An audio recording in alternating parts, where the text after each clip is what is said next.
A young Austrian couple set off in the summer of 1997 to conquer a towering face of the Alps, chasing glory and the promise of a lifetime adventure. But only one would make it back down alive, carrying a story of storms, shadows, and tragedy on the ice. For 25 years, the mountains held their silence, the woman's body entombed in ice and her fate accepted as cruel chance. Then, an avalanche tore open the glacier's heart, and with it came artifacts, bones, and evidence that suggested her death was no accident, but the result of something far darker.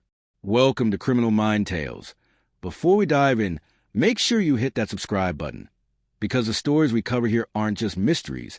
They're lessons in truth, justice, and the resilience of those left behind. You won't want to miss what's coming next. The air that morning in July 1997 carried a strange, deceptive calm. Locals in the small alpine village of Gasthofen remembered how bright the sky had been, the way the peaks caught the early sunlight in dazzling streaks of gold. In the heart of that stillness, Lucas Meyer and his fiancée, Anna Vogel, loaded their gear into a battered Volkswagen Golf, their laughter drifting out into the sleepy street. To the villagers, they looked like any other adventurous couple, tall, handsome Lucas with his quiet confidence, and Anna with her boundless energy, a woman who seemed to see beauty in everything from snowmelt streams to the faded timber of mountain chalets. Their plan was ambitious. A multi-day climb up the Hochgrat, one of the Alps' lesser-known but treacherous ridges, often dismissed as too risky for amateurs. They weren't professionals, but they weren't careless either. Lucas had grown up in the region and had summited smaller peaks countless times. Anna, though newer to mountaineering, carried an almost spiritual devotion to the mountains. Together, they made a striking pair, partners in love and in risk. Before leaving, Anna's sister, Clara, remembered her leaning out a car window, dark hair caught in the morning breeze, calling back, "If we're not back by Tuesday, send a rescue party." It was said in jest, but the words would echo with cruel irony.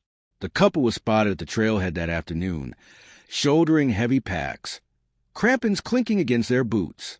A French climber descending the opposite slope later reported seeing them near dusk, moving in unison, roped together. Anna was humming. He thought it was a folk song. Lucas barely looked at him. And then nothing. For days, the weather held steady, but the Meyers did not return. By midweek, families grew restless. Calls went unanswered. When the Golf remained unmoved in the gravel parking lot, alarm bells rang. The Alpine Rescue Service mobilized helicopters, dogs, and seasoned mountaineers. The search was exhaustive. They scoured crevasses, probed avalanches, and interviewed witnesses. After 6 days, they found traces: a snapped piton lodged in a rock, a section of frayed rope caught in ice. But no bodies. Only on the 8th day did a breakthrough come. Near the glacier's edge, searchers stumbled upon a man staggering through the snow, gaunt, frostbitten, barely conscious. It was Lucas. They carried him down the mountain wrapped in blankets, half delirious, muttering Anna's name. In the clinic, once warmed and stabilized, Lucas whispered fragments of what had happened. A storm had rolled in suddenly. They'd lost their bearings. Anna had fallen, vanishing into a crevasse too deep to descend. Searchers redoubled their efforts, but no trace of Anna was ever recovered. The explanation was simple, even logical. Mountain tragedies were not uncommon. The Alps claimed dozens of lives each year. Anna's family mourned, clinging to the idea that her body rested in the glacier, preserved but unreachable. But some details didn't sit right. One rescuer recalled Lucas's hands, raw, blistered not just from climbing, but from repeated, violent strain. The rope retrieved from the slope was cut clean through, not frayed as from a fall. And Lucas's account of the storm conflicted with weather logs. There had been cloud cover, but no record of the blizzard he described. Still, with no body, no proof, and no witnesses, the case was quietly closed. Anna Vogel was declared lost to the mountain. Lucas, shattered and haunted, disappeared from public life. The years passed. Clara lit a candle every anniversary, whispering to the sister she had lost. Lucas resurfaced sporadically, working in Innsbruck as a mountain guide for tourists, though he never again attempted a serious climb. His gaunt figure and haunted eyes became part of local folklore. A man cursed by survival, and then the years stretched into decades. For most, Anna became another alpine ghost, a cautionary tale to tell at mountain lodges on stormy nights. The Hochgrat Ridge earned a reputation as cursed, and climbers often left flowers or trinkets at its base in her memory. The mountain had taken her, people said. That was all there was to it. But mountains are not eternal vaults. Glaciers shift, ice cracks, snow gives way. And 25 years later, in the spring of 2022, a freak avalanche thundered down the Hochgrat after a week of sudden warming.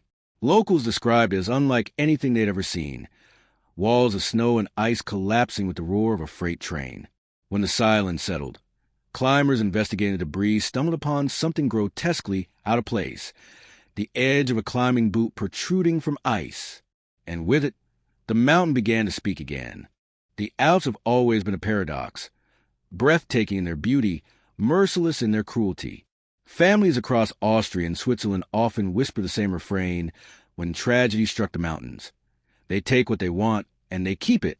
For the family of Anna Vogel, those words hardened into reality. After a fruitless search in 1997, after Lucas Meyer stumbled back half-dead and raving, there was nothing left but silence. Officially, Anna was listed as presumed deceased. No grave, no funeral, just a framed photo in Clara Vogel's apartment. Her younger sister forever frozen at 24, smiling with wind-swept hair and bright eyes that refused to fade even in memory. Clara tried to move on. She relocated to Vienna, took a teaching job, married and divorced, raised 2 daughters. Yet every winter, when snow fell heavy on the rooftops, she felt the ache return, the phantom presence of a sister still locked somewhere in ice. Lucas, meanwhile, became a ghost of another kind. In the first few years after the tragedy, he was occasionally spotted at memorial services, quiet and withdrawn, never meeting anyone's eyes. By the mid-2000s, even those appearances ceased. Rumors swirled. Some said he'd moved abroad. Others claimed he still guided wealthy tourists up tame ridges, his smile forced, his gaze always drifting back to the peaks. The Alpine rescue team never forgot him. Several members admitted that something in his story had always gnawed at them, but without a body, without evidence, suspicion had nowhere to root itself.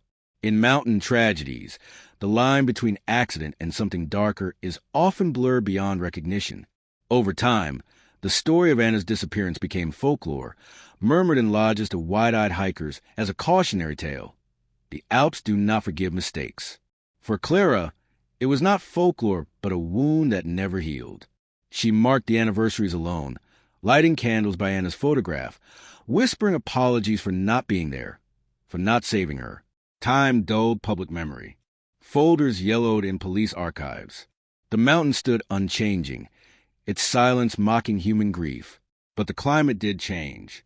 The Alps began to warm at twice the global average. Glaciers shrank, their ancient ice thinning, riddled with fissures that had not been there before. In April of 2022, after an unseasonably warm week followed by sudden snowfall, the Hochgrat Ridge groaned under its own weight. At precisely 9:42 a.m. on a Saturday morning, a thunderous roar split the valley. Witnesses described it like the collapse of a skyscraper, the earth itself shaking as walls of snow, ice, and rock tore free, hurtling into the valley below. Trees snapped like twigs. The air filled with choking white. When silence finally returned, the ridge was unrecognizable. Local climbers, cautious but curious, picked their way across the churned debris. They expected broken pines, shattered stone, maybe the remains of mountain goats swept up in the collapse. Instead, one of them spotted something protruding from the churned ice, a stiff, blackened object shaped unmistakably like a boot. At first they thought it was discarded gear, spat back by the glacier. But as they scraped away the ice, horror dawned. Inside the boot was bone, pale and fragile, still laced in torn socks. News spread quickly. By evening, Alpine police had cordoned off the site. Investigators in insulated suits descended on the glacier, carefully extracting what the mountain had returned. The find was grisly but fascinating. Human remains, a leg, still partially clothed, perfectly preserved in the ice. Near it lay rusted carabiners, a shredded coil of rope, and a fragment of blue fabric identified as part of a climbing jacket. Forensic experts confirmed what many had long suspected. The remains matched the description of Anna Vogel. DNA tests were ordered. Clara, now in her 50s, was contacted by investigators, reopening a wound she had spent half her life trying to seal. But it wasn't just the recovery of her body that unsettled the authorities. It was what else the avalanche had revealed. Beneath another layer of ice, lodged deep in a crevasse newly opened by the slide, searchers spotted something metallic glinting in the pale light. When they pulled it free, they realized it was a climbing axe. Its shaft fractured, its blade stained with a dark residue that could not be explained by time or rust alone. And nearby, half buried in ice, was something even stranger, a small leather journal, swollen with water but still legible. The initials stamped on its cover were AV. The Alps had kept their silence for 25 years. Now, all at once they were speaking. What they revealed would challenge everything Lucas had ever said about that climb, and force investigators to confront a possibility too dark for anyone to imagine in 1997. That Anna Vogel hadn't fallen by accident. She had been pushed. The journal was a miracle in itself.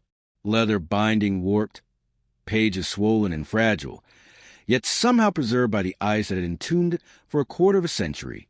When the evidence team delivered it to the forensics lab in Zurich, technicians treated it like a holy relic. It was dried in a humidity-controlled chamber for days, each page teased apart with brushes no thicker than a strand of hair.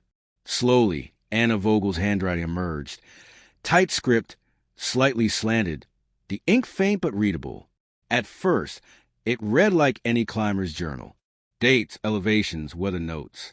Mentions of blisters, of gear adjustments, of the thin beauty of the alpine dawn. Lucas appeared often in the entries. At first, in affectionate tones, his confidence, his strength, the way he took charge of routes. But as the days wore on, a different pattern emerged. Words sharpened. She described his impatience with her slower pace, his temper when she questioned his judgment.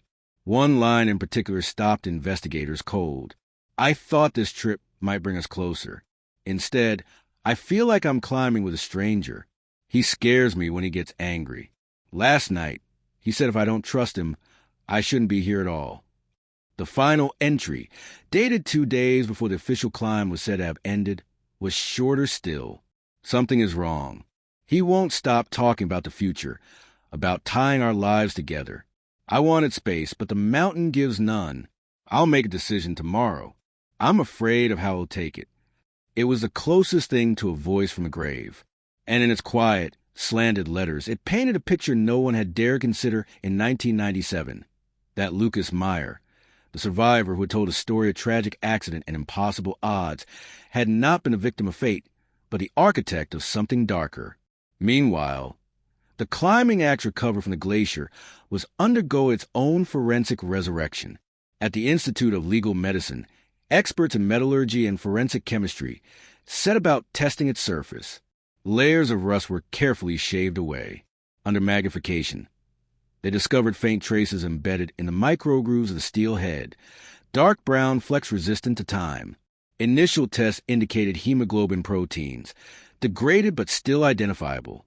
The blade had once been in contact with human blood. But that was not all. Microscopic examination revealed indentations inconsistent with natural use.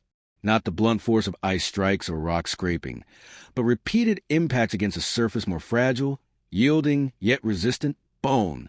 Cross-reference with the fractured patterns on Anna's partially recovered skull, the results were chilling. The geometry matched. The axe had not merely accompanied her up the mountain. It had left its signature in her remains. Detective Marcus Vogel, assigned to the cold case unit in Zurich, stared at the reports with a growing sense of inevitability. 25 years ago, there had been no evidence, only one man's word against the silence of the Alps. Now, there was a journal whispering of fear, a weapon marked by blood and bone, and a body recovered miles from where Lucas had sworn the accident occurred. Piece by piece, the Alps were giving up their secrets, and all of them pointed in one direction. Still, a case this old required more than science. Courts demanded narrative, motive, plausibility.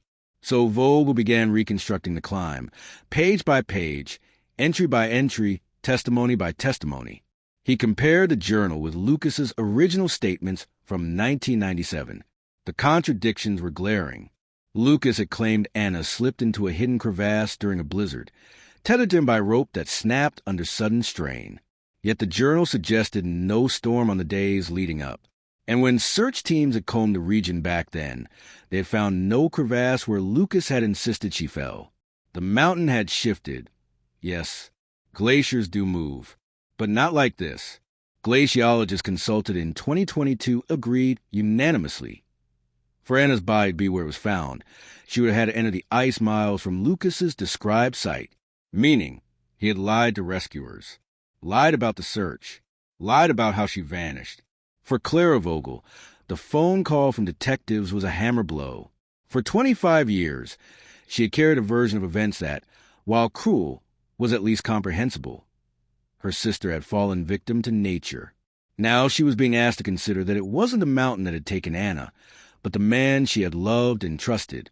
She sat at her kitchen table in Vienna, staring at the photocopied pages of Anna's journal, her hands trembling. The words felt like a ghost whispering directly into her ear. In Zurich, Detective Vogel knew the journal, and acts were powerful but still circumstantial. There was no living witness, no confession. Lucas Meyer had walked free for 25 years, his life rebuilt on the ashes of Anna's. If they were going to confront him, they needed more than just evidence. They needed to break him. And so, Vogel's team began quietly tracking Lucas's present life. He was no longer the broken climber of legend. He had reinvented himself as a businessman, an investor in outdoor tourism ventures, his name occasionally surfacing in glossy magazines about alpine resorts. He lived comfortably in Munich with his second wife, a woman half his age, and rarely spoke of the tragedy that had once defined him. But what he didn't know was that the Alps, indifferent and patient, had finally betrayed him. The knock on his door was coming. The Munich interrogation room was deliberately plain. White walls, a table for chairs. No clocks, no distractions. Just silence waiting to be filled. When Lucas Meyer stepped inside, he carried himself with the confidence of a man long accustomed to admiration, not suspicion. He was 60 now, his hair silvered but neatly cut, his frame still trim, preserved by years of mountain hikes and gym routines. He wore a dark wool blazer over an open-collared shirt, expensive but understated, as if to signal respectability. His second wife had not come with him. Detective Marcus Vogel sat opposite, a stack of files on the table. He studied Lucas for a long moment before speaking. "Mr. Meyer, thank you for coming. We're reopening the investigation into the disappearance of Anna Vogel." Lucas gave a practiced sigh, half weariness, half sorrow. "I've told this story so many times, Detective. It was an accident, a tragic one. I nearly died myself." Vogel slid a photograph across the table. The image showed Anna's frozen boot protruding from the glacier, the pale bone inside unmistakable. Lucas didn't flinch, but his eyes lingered. "She's been found," Vogel said quietly. "The avalanche last spring revealed her remains." Lucas leaned back, pressing his lips together. "Then at least her family has closure. That's something after all these years." "Closure, yes," Vogel replied, his voice even, "but also questions. Questions your story doesn't answer." Another photograph, this time of the climbing axe, rusted, fractured. Lucas frowned. Old equipment, obviously hers. She always kept a spare. It wasn't hers. Vogel's tone sharpened. "We found traces of blood and bone embedded in the axe head. It matches injuries to her skull." The silence stretched. Lucas shifted in his chair, a flicker of annoyance passing over his face.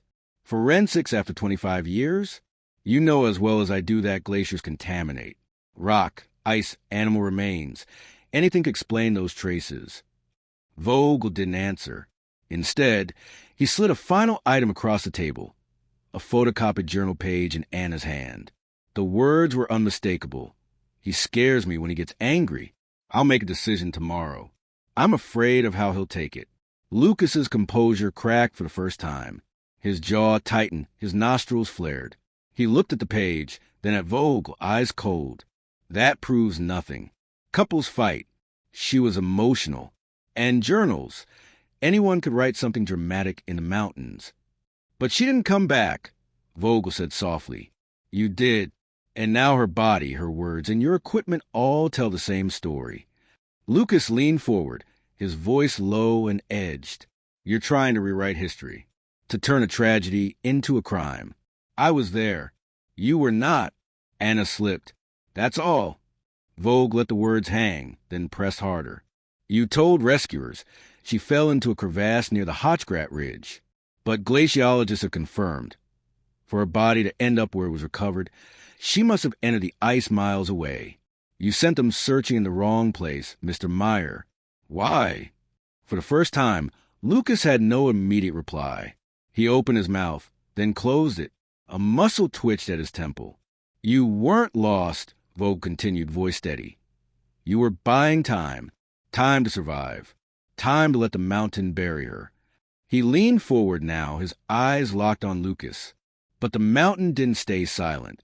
It gave her back, and with her, the truth. Lucas gripped the edge of the table, so hard his knuckles whitened. His lips parted as though to lash out, but then he caught himself, forcing his hands to relax, his tone to soften. This is absurd. I won't sit here while you twist grief into accusation. I want my lawyer. The interview ended, but in that room, under the harsh fluorescent light, Marcus Vogel saw what he needed. A man whose story was cracking, whose mask had slipped. Lucas Meyer had survived the mountain, but now he was facing something more relentless. The truth clawing its way through ice, time, and silence. If you made it this far into the story, you know how deep this case runs. Take a second to subscribe and turn on notifications, so you'll always be the first to catch the next chapter of these haunting investigations. The conference room in Munich's Staatsanwaltschaft, the public prosecutor's office, buzzed with tension that felt almost electric. Fluorescent lights hummed overhead, illuminating binders stacked in uneven towers, maps of the Alps spread across the table, and photographs pinned to a corkboard. Anna Vogel's smiling face, the frozen outline of her boot, the corroded axe, and the faded journal pages. Prosecutor Claudia Ryder leaned over the table, her sharp features accentuated by the glow of the projector. At 48, she had built her career on cold cases others considered impossible. We don't need a perfect case, she said, stabbing the table with her pen. We need a story the jury will believe. And right now we have enough of that. One of her junior colleagues, Jonas Keller, frowned. But the defense will attack everything. 25 years in ice? They'll argue contamination, mishandling of evidence, even tampering. Lucas Meyer is respected, wealthy. He'll bring in experts who can dismantle forensic claims in minutes. Claudia nodded, which is why we don't lean too heavily on forensics alone. We build a mosaic. Every piece matters. The discrepancies in his story, the journal entries, the wrong search coordinates he gave rescuers. Each detail might look small, but together they reveal intent. She clicked the remote and a slide appeared on the wall. Lucas's original 1997 statement, alongside a glacier flow model prepared by modern scientists. The red line showed where he claimed Anna fell. The blue traced where her body emerged. The two lines were miles apart. Glaciology is our anchor, Claudia continued. Rescuers searched the wrong ridge because Lucas sent them there. The science now shows it was impossible for her to have fallen there. That wasn't grief or confusion. That was deliberate misdirection. Jonas still looked uneasy. What about motive? We don't have one. No insurance payout, no known affairs.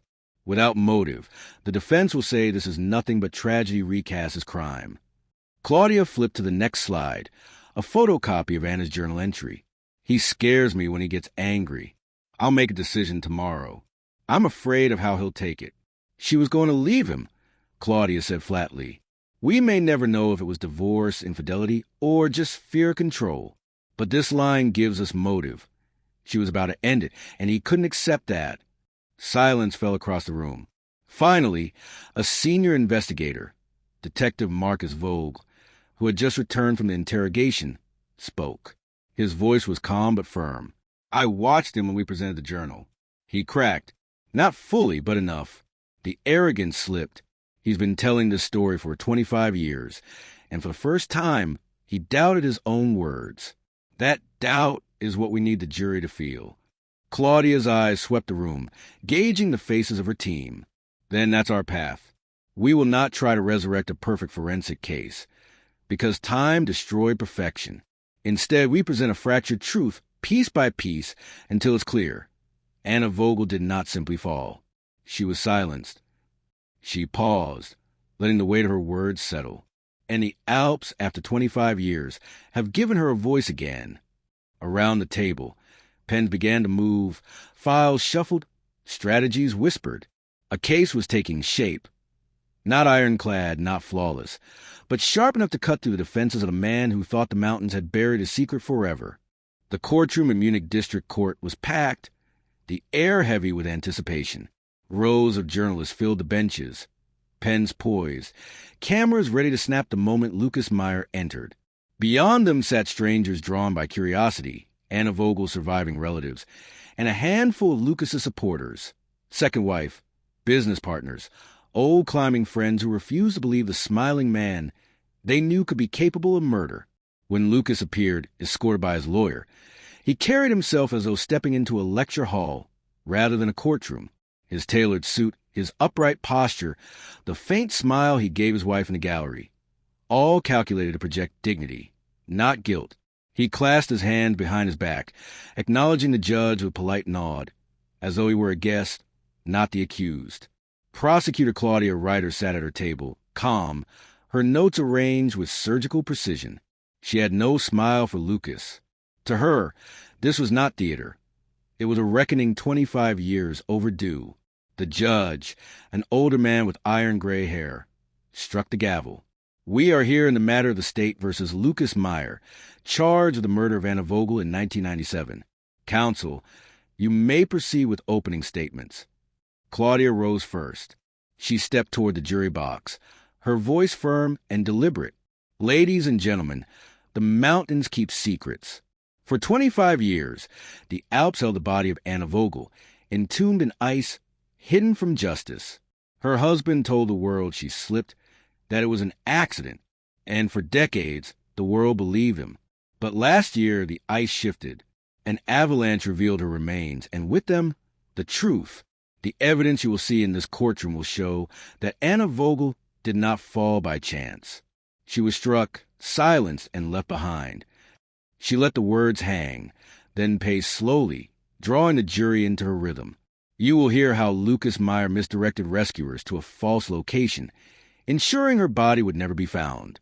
You will see scientific analysis proving she could not have fallen where he claimed. You will read Anna's own words, written the night before she died, her fear of her husband, her dread of telling him she was leaving. And you will see the axe, his axe, bearing the marks of a weapon, not a tool. Her eyes moved deliberately from juror to juror. This is not just about tragedy on a mountain. This is about betrayal, control, and a man who believed the Alps would keep his secret forever. But they did not. The mountains gave Anna back. And now, it is our duty to give her justice. When she sat, the silence in the room was thick. Then Lucas's defense attorney, Dr. Franz Newman, rose, buttoning his charcoal suit jacket. His voice was smooth, measured, the cadence of someone used to dismantling arguments. What the prosecution has told you is a story. A haunting story, yes, but one stitched together from fragments, guesses, and the unreliable whispers of time. Anna Vogel's death was a tragedy, nothing more. My client lost his first wife that day on the mountain. He nearly died himself. He has lived with that grief for 25 years. And now, because of speculation and the lure of sensational headlines, he is accused of murder. He walked closer to the jury, lowering his voice. The so-called evidence? Forensic tests performed on artifacts buried in ice for a quarter century. Contamination is inevitable. Misinterpretation is guaranteed. The journal? A private venting of emotion, not proof of intent. And the rescue coordinates? In the chaos of near death. Would any of you remember exact ridges, precise slopes? The prosecution wants to make every human error into a sinister act. But this is not proof. This is conjecture. Newman's eyes swept the room with quiet authority. Lucas Meyer is not on trial for being imperfect or for being unlucky. He is on trial for murder. And when you see the weakness of this case, I trust you'll find him not guilty. He sat down, clasping Lucas's shoulder. The defendant gave a faint smile, as though reassured. The judge called for the first witness, and all eyes turned toward the stand. The trial had begun. The bailiff called the first witness, and the courtroom hushed. A woman in her late 40s walked to the stand, her steps careful but resolute. This was Karen Vogel, Anna's younger sister. The resemblance was immediate. Same dark eyes, same high cheekbones. But where Anna had once radiated vitality in photographs, Karen carried the wear of decades of unanswered questions. She placed her hand on the Bible, swore the oath, and took her seat. The prosecutor, Claudia Reiter, approached slowly, her tone respectful. Frau Vogel, Claudia began, can you tell the court about your relationship with your sister Anna? Karen folded her hands in her lap. We were very close. She was 2 years older. We talked on the phone almost every day, even when she moved in with Lucas. She trusted me with everything, or almost everything. Claudia nodded. In the weeks before she disappeared, did she confide anything to you about her marriage? A flicker of hesitation crossed Karen's face. Yes. She told me she was afraid. She said Lucas had a temper, that when he felt challenged, he would shout, slam things. Once, she said, he grabbed her arm hard enough to leave bruises. The courtroom murmured. Lucas's lawyer stood immediately. Objection, hearsay. Claudia turned to the judge. Your Honor, this testimony is crucial to establish state of mind and context. It shows Anna's intent, her fear, and her plans. The judge considered, then nodded. Overruled. The witness may continue. Karen's voice trembled but grew steadier. She told me she was thinking of leaving him, that she wanted to wait until after the climbing trip. She said the mountains would give her time to think, to decide how to tell him. Her voice broke for a moment. She was nervous, but she was determined. Claudia leaned closer. Did she ever write about this decision? Yes, Karen whispered. In her journal. She always wrote when she was anxious. Claudia retrieved a photocopy of the journal entry, placing it on the evidence stand so the jury could see. The words glared back. He scares me when he gets angry. I'll make a decision tomorrow. I'm afraid of how he'll take it. Claudia's voice lowered. When was this written? The night before they left for the trip, Karen said. She called me that evening. She said she wasn't sure she'd ever come back. Gasps rippled through the courtroom. Claudia nodded gravely. Thank you, Frau Vogel.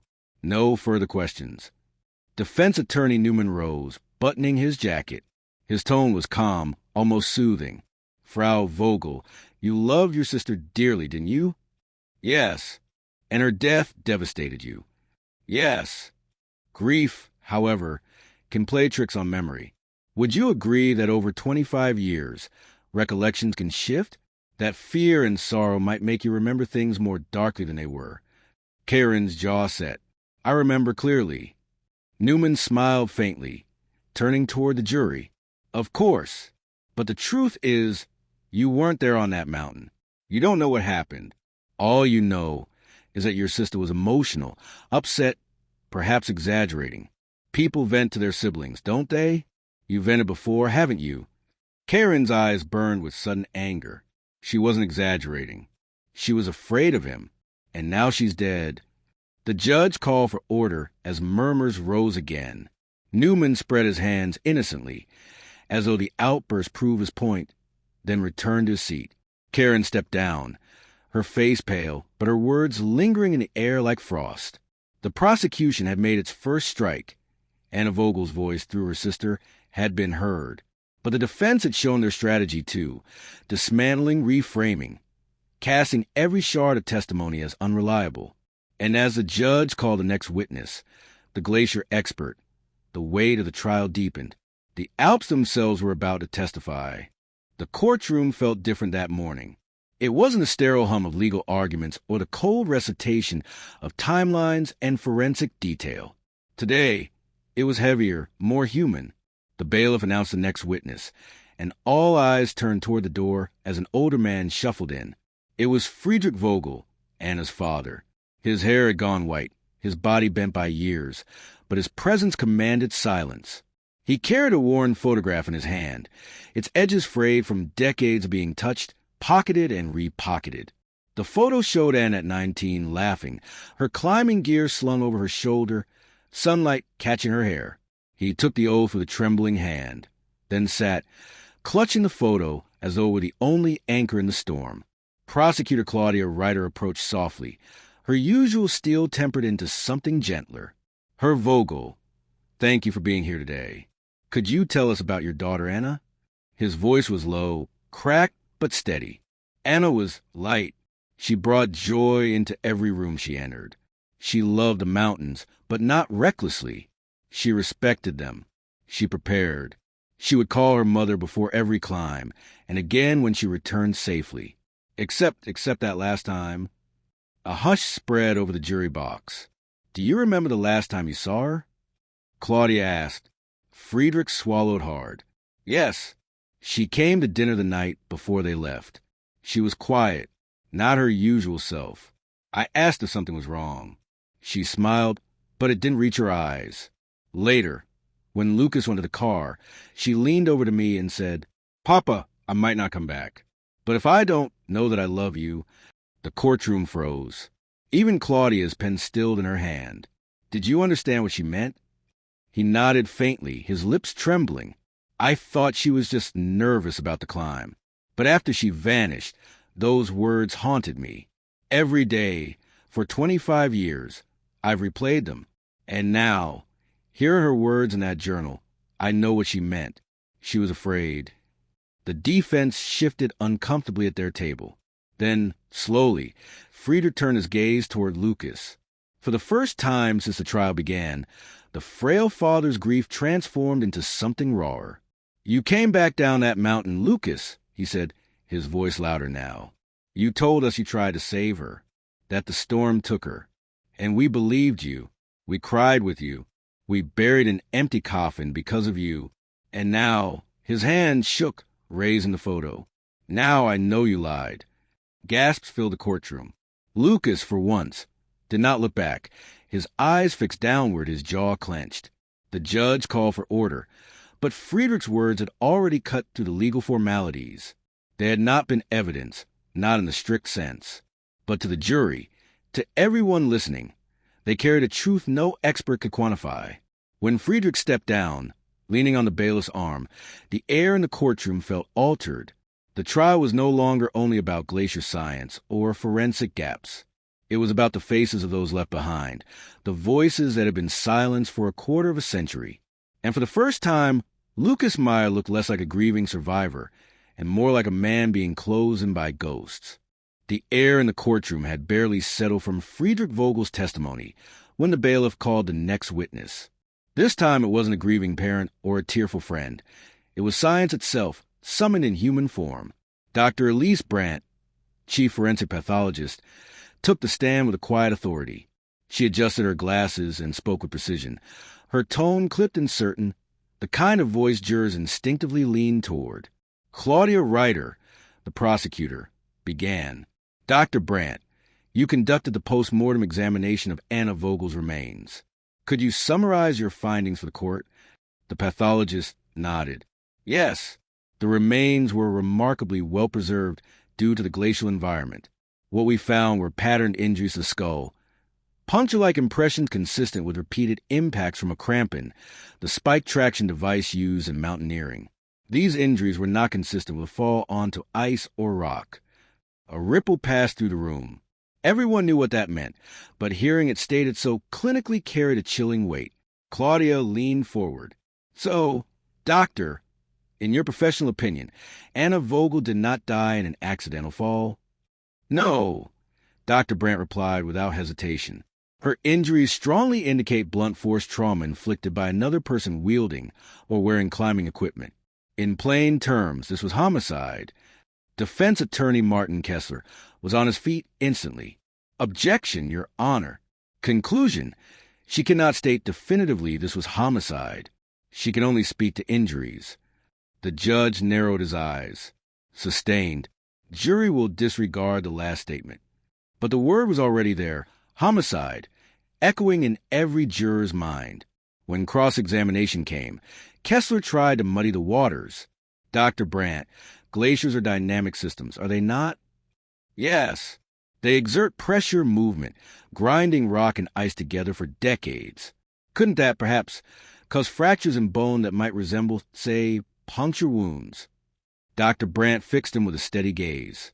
No, these were not random fractures. They were clustered, evenly spaced, and aligned with the dimensions of a cramping spike. Glacial movement does not create pattern trauma. Humans do.